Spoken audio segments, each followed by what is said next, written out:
दृष्टि आईएएस के टुडे जी के प्रोग्राम में आपका स्वागत है। शुरुआत करते हैं पिछले अभ्यास प्रश्न से, जिसमें हमने आपसे पूछा था अंतर्राष्ट्रीय परमाणु परीक्षण निषेध दिवस के संबंध में निम्नलिखित कथनों पर विचार कीजिए। कथन 1 था कि हर साल 1 सितंबर को मनाया जाता है, और कथन 2 था इसकी स्थापना 2 दिसंबर 1990 को हुई थी। उपयुक्त में से कौन सा सही कथन सही है या फिर है, ये आपको बताना था। आपके ऑप्शन थे ऑप्शन ए केवल 1, ऑप्शन बी केवल 2, ऑप्शन सी 1 और 2 दोनों, या फिर ऑप्शन डी न तो 1 न ही 2। तो इस प्रश्न का सही उत्तर है विकल्प डी, न तो 1 न ही 2। आप में से कई व्यक्तियों ने इस प्रश्न का एकदम ठीक जवाब दिया है। चलिए अब आगे की बात को एक्सप्लेनेशन से समझते हैं। हाल ही में दुनिया भर में अंतर्राष्ट्रीय परमाणु परीक्षण निषेध दिवस मनाया गया। बता दें कि अंतर्राष्ट्रीय परमाणु परीक्षण निषेध दिवस हर साल 29 अगस्त को मनाया जाता है, इसलिए कथन एक सही नहीं है।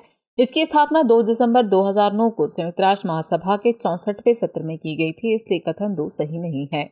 29 अगस्त 1991 को सेमी पालांटिस्क परमाणु परीक्षण स्थल को बंद करने की स्मृति में कजाकिस्तान गणराज्य द्वारा इस दिवस का प्रस्ताव रखा गया था। 2010 में इस अंतर्राष्ट्रीय दिवस का उद्घाटन समारोह मनाया गया। 2011 से दुनिया भर में विभिन्न जागरूक गतिविधियों का समन्वय करके यह दिन मनाया जाता रहा है। इस तरह इस प्रश्न का सही उत्तर होगा विकल्प डी, न तो 1 न ही 2। चलिए अब शुरुआत करते हैं आज के एपिसोड की। आज के एपिसोड का पहला प्रश्न है, हाल ही में चर्चित खनन प्रहरी ऐप किस मंत्रालय से संबंधित है? आपके ऑप्शन है वित्त मंत्रालय, गृह मंत्रालय, कोयला मंत्रालय या फिर वाणिज्य एवं उद्योग मंत्रालय। तो इस प्रश्न का सही उत्तर है विकल्प सी, कोयला मंत्रालय। चलिए एक्सप्लेनेशन देखते हैं। हाल ही में जारी आंकड़ों के मुताबिक खनन प्रहरी मोबाइल ऐप को अच्छी प्रतिक्रिया मिली है, जिसमें कुल 483 शिकायतें दर्ज की गई हैं। बता दें कि खनन प्रहरी अवैध कोयला खनन की रिपोर्ट करने के लिए कोयला मंत्रालय का एक मोबाइल ऐप है, इसलिए विकल्प सी सही है। ये किसी भी अवैध कोयला खनन घटना की जियो टैग की गई तस्वीरों के साथ साथ घटना के स्थल से सूचना देने का एक उपकरण है। इसका उद्देश्य अवैध कोयला खनन के बारे में रिपोर्टिंग के माध्यम से सार्वजनिक भागीदारी को प्रोत्साहित करना है। इस तरह इस प्रश्न का सही उत्तर है विकल्प सी, कोयला मंत्रालय। अगला प्रश्न है, राष्ट्रपति शासन के संबंध में निम्नलिखित कथनों पर विचार कीजिए। कथन 1 है इसकी उद्घोषणा को इसके जारी होने की तारीख से 2 महीने के भीतर संसद के दोनों सदनों द्वारा अनुमोदित किया जाना चाहिए, और कथन 2 है अब तक पंजाब में राष्ट्रपति शासन की सबसे लंबी अवधि देखी गई है। उपयुक्त में से कौन सा सही कथन सही है या फिर है, ये आपको बताना है। आपके ऑप्शन है केवल 1, केवल 2, 1 और 2 दोनों, या फिर न तो 1 न ही 2। तो इस प्रश्न का सही उत्तर है विकल्प ए, यानी केवल एक कथन ही सही है। मणिपुर में चल रहे जाति संघर्ष और पंजाब के राज्यपाल एवं मुख्यमंत्री के मध्य खींचतान के बीच राष्ट्रपति शासन का विषय हाल की राजनीतिक चर्चा में कई बार उठा है। गौरतलब है कि राष्ट्रपति शासन का अर्थ राज्य सरकार को निलंबित करना और केंद्र का प्रत्यक्ष शासन लागू करना है। राष्ट्रपति शासन केंद्रीय मंत्रिपरिषद की सलाह पर राष्ट्रपति द्वारा लगाया जाता है। इसकी उद्घोषणा को इसके जारी होने की तारीख से 2 महीने के भीतर संसद के दोनों सदनों द्वारा अनुमोदित किया जाना चाहिए, इसलिए कथन एक सही है। अनुमोदन किसी भी सदन में साधारण बहुमत के माध्यम से होता है। प्रारंभ में 6 महीने के लिए वैध राष्ट्रपति शासन को हर 6 महीने में संसद की मंजूरी से अधिकतम 3 साल के लिए बढ़ाया जा सकता है। इसकी उद्घोषणा को राष्ट्रपति किसी भी समय बाद की उद्घोषणा द्वारा रद्द कर सकता है। आपको बता दें, इस उद्घोषणा के लिए संसदीय अनुमोदन की आवश्यकता नहीं होती है। सबसे अधिक 10 बार राष्ट्रपति शासन लगाने के मामले में मणिपुर उत्तर प्रदेश के बराबर है, तो वहीं क्रमशः जम्मू कश्मीर और पंजाब में इसकी सबसे लंबी अवधि देखी गई है, इसलिए कथन 2 सही नहीं है। इस तरह इस प्रश्न का सही उत्तर है विकल्प ए, यानी केवल एक कथन ही सही है। अगला प्रश्न है, हाल ही में चर्चा में रहा नभमित्र शब्द किससे संबंधित है? आपके ऑप्शन है चंद्र मिशन के लिए भारत का एक रोबोट, मछुआरों की सुरक्षा के लिए एक उपकरण, डीआरडीओ की एक बैलिस्टिक मिसाइल, या फिर भारतीय सेना का एक मिसाइल रोधी टैंक। तो इस प्रश्न का सही उत्तर है विकल्प बी, मछुआरों की सुरक्षा के लिए एक उपकरण। हाल ही में इसरो अंतरिक्ष अनुप्रयोग केंद्र अहमदाबाद द्वारा विकसित नभमित्र का केरल के निदकारा में सफलतापूर्वक परीक्षण किया गया। नभमित्र मछुआरों की सुरक्षा के लिए एक उपकरण है, इसलिए विकल्प भी सही है। ये उपकरण समुद्र में रहते हुए निर्बाध संदेश सेवाओं के लिए उपग्रह आधारित संचार का प्रयोग करता है। इसके तहत मौसम अलर्ट, चक्रवात चेतावनी और अन्य महत्वपूर्ण जानकारी स्थानीय भाषा में दी जा सकती है। मछुआरे आपात स्थिति के दौरान इसकी सहायता से संकट संदेश भेज सकते हैं। इसमें एक आपातकालीन बटन है जो नियंत्रण केंद्र के साथ सीधे संचार को सक्षम बनाता है। आपातकालीन बटन दबाने पर नियंत्रण केंद्र को नाव के स्थान के साथ अलर्ट प्राप्त होता है, जबकि नाव के चालक दल को नियंत्रण केंद्र से एक प्रतिक्रिया संदेश प्राप्त होता है। इस तरह इस प्रश्न का सही उत्तर होगा विकल्प बी, मछुआरों की सुरक्षा के लिए एक उपकरण।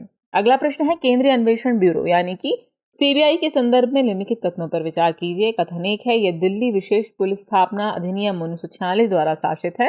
कथन 2 है, राज्यों द्वारा अपने राज्यों में केंद्र सरकार के कर्मचारियों के खिलाफ भ्रष्टाचार के मामलों की जांच के लिए इसे सामान्य सहमति दी जाती है। और कथन 3 है, सामान्य सहमति वापस लेने के बाद ये केंद्र सरकार के अधिकारियों या राज्य के किसी निजी व्यक्ति से जुड़ा कोई भी नया मामला दर्ज कर सकती है। उपयुक्त में से कितने कथन सही हैं, ये आपको बताना है। आपके ऑप्शन है केवल 1, केवल 2, सभी 3 या फिर कोई भी नहीं। तो इस प्रश्न का सही उत्तर है विकल्प बी, केवल 2। हाल ही में सीबीआई ने दिल्ली शराब घोटाले में चल रही जांच के सिलसिले में प्रवर्तन निदेशालय के एक वरिष्ठ अधिकारी समेत कई लोगों के खिलाफ केस दर्ज किया है। आपको बता दें कि सीबीआई या केंद्रीय अन्वेषण ब्यूरो दिल्ली विशेष पुलिस प्रतिष्ठान यानी डीएसपी अधिनियम 1946 द्वारा शासित भारत की एक जांच एजेंसी है, इसलिए कथन 1 सही है। इसे किसी राज्य में अपराध की जांच शुरू करने से पहले अनिवार्य रूप से संबंधित राज्य सरकार की सहमति प्राप्त करनी होती है। सीबीआई के लिए राज्य सरकार की सहमति केस विशिष्ट या सामान्य हो सकती है। आमतौर पर राज्यों द्वारा अपने राज्यों में केंद्र सरकार के कर्मचारियों के खिलाफ भ्रष्टाचार के मामलों की निर्बाध जांच में इसकी मदद करने के लिए सामान्य सहमति दी जाती है, इसलिए कथन 2 सही है। यदि कोई राज्य सामान्य सहमति वापस ले लेता है तो इसका मतलब है कि सीबीआई राज्य सरकार की सहमति के बिना केंद्र सरकार के अधिकारियों या राज्य के किसी निजी व्यक्ति से जुड़ा कोई भी नया मामला दर्ज नहीं कर सकेगी, इसलिए कथन 3 सही नहीं है। इस प्रकार केवल 2 कथन ही सही है, यानी इस प्रश्न का सही उत्तर है विकल्प बी, केवल 2 कथन ही सही है।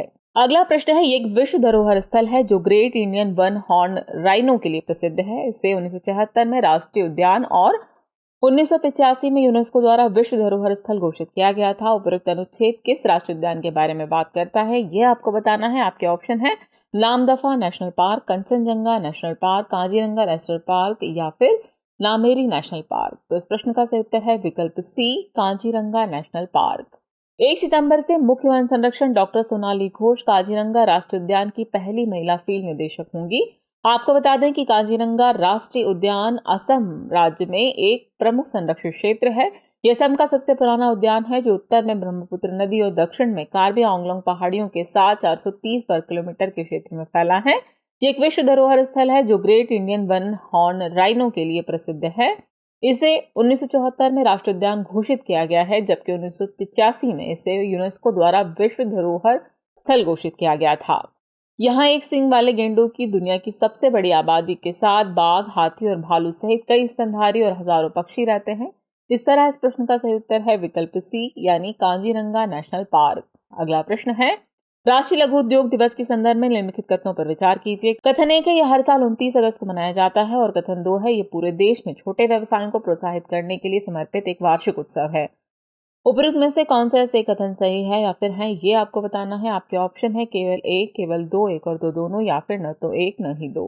तो इस प्रश्न का सही उत्तर है विकल्प बी, केवल 2 कथन ही सही है। आज देश भर में राष्ट्रीय लघु उद्योग दिवस यानी नेशनल स्मॉल इंडस्ट्री डे मनाया गया।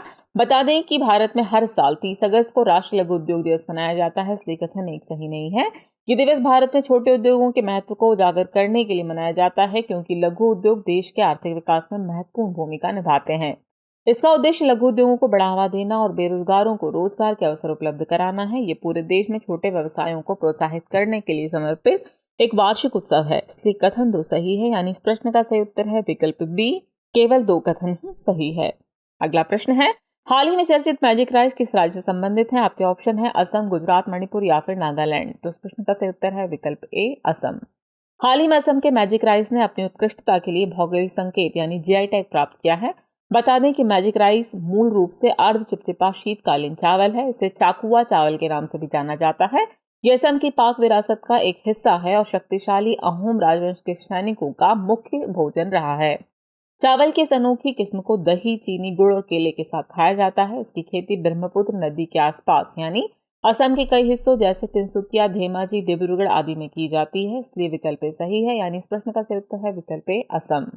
नेक्स्ट क्वेश्चन है, सल्फर के संबंध में निम्नलिखित कथनों पर विचार कीजिए। कथन 1 है, यह गैर धात्विक रासायनिक तत्व है। और कथन 2 है, यह बिजली का सुचालक और जल में अघुलनशील होता है। उपरोक्त में से कौन सा ऐसे कथन सही है या फिर है, ये आपको बताना है।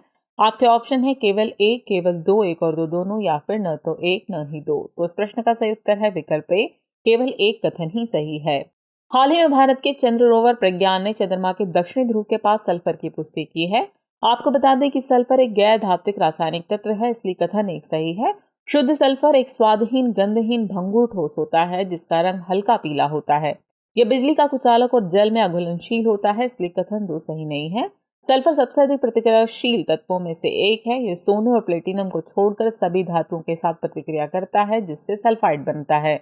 इस तरह इस प्रश्न का सही उत्तर होगा विकल्प ए, केवल एक कथन ही सही है। चलिए वह पहुंच गए एपिसोड के अंतिम प्रश्न पर। तो अंतिम प्रश्न है, राष्ट्रीय मानवाधिकार आयोग एक है। आपके ऑप्शन है संवैधानिक निकाय, वैधानिक निकाय, गैर संवैधानिक निकाय या फिर गैर वैधानिक निकाय। तो इस प्रश्न का सही उत्तर है विकल्प बी, वैधानिक निकाय। चलिए एक्सप्लेनेशन देख लेते हैं। हाल ही में राष्ट्रीय मानवाधिकार आयोग ने उत्तर प्रदेश सरकार और राज्य पुलिस को नोटिस जारी कर मुजफ्फरनगर में एक छात्र की पिटाई की घटना पर विस्तृत रिपोर्ट मांगी है। आपको बता दें कि राष्ट्रीय मानवाधिकार आयोग यानी NHRC भारत में एक स्वतंत्र वैधानिक निकाय है, इसलिए विकल्प भी सही है। इसकी स्थापना मानवाधिकार संरक्षण अधिनियम 1993 के प्रावधानों के तहत 12 अक्टूबर 1993 को हुई थी। यह आयोग पेरिस सिद्धांत के अनुरूप स्थापित है, जिसे अक्टूबर 1991 में पेरिस में मानवाधिकारों के प्रचार और संरक्षण के लिए राष्ट्रीय संस्थानों पर आयोजित पहली अंतर्राष्ट्रीय कार्यशाला में अपनाया गया था। यह भारतीय संविधान द्वारा दिए गए मानवाधिकारों जैसे जीवन का अधिकार, स्वतंत्रता का अधिकार और समानता का अधिकार आदि की रक्षा करता है और उनके प्रहरी के रूप में कार्य करता है। इसका मुख्यालय नई दिल्ली में स्थित है। इस तरह इस प्रश्न का सही उत्तर होगा विकल्प बी, यानी वैधानिक निकाय। चलिए अब नोट कर लीजिए आज के एपिसोड का अभ्यास प्रश्न। आदित्य L1 के संदर्भ में निम्नलिखित कथनों पर विचार कीजिए। कथन 1 है, यह सूर्य का अध्ययन करने वाली भारत की दूसरी वेधशाला है। कथन 2 है, इसे नासा के रॉकेट से लॉन्च किया जाएगा। उपरोक्त में से कौन सा है सही कथन सही है या फिर है, ये आपको बताना है। आपके ऑप्शन है, ऑप्शन ए केवल एक, ऑप्शन बी केवल दो, ऑप्शन सी 1 और 2 दोनों, या फिर ऑप्शन डी न तो 1 न ही 2। तो व्यर्थ इस प्रश्न का जवाब कमेंट बॉक्स में देना न भूलें। जल्द ही मिलते हैं नए एपिसोड में कुछ नए सवालों और जानकारियों के साथ। तब तक के लिए शुक्रिया और आप सभी को रक्षाबंधन की हार्दिक शुभकामनाएं।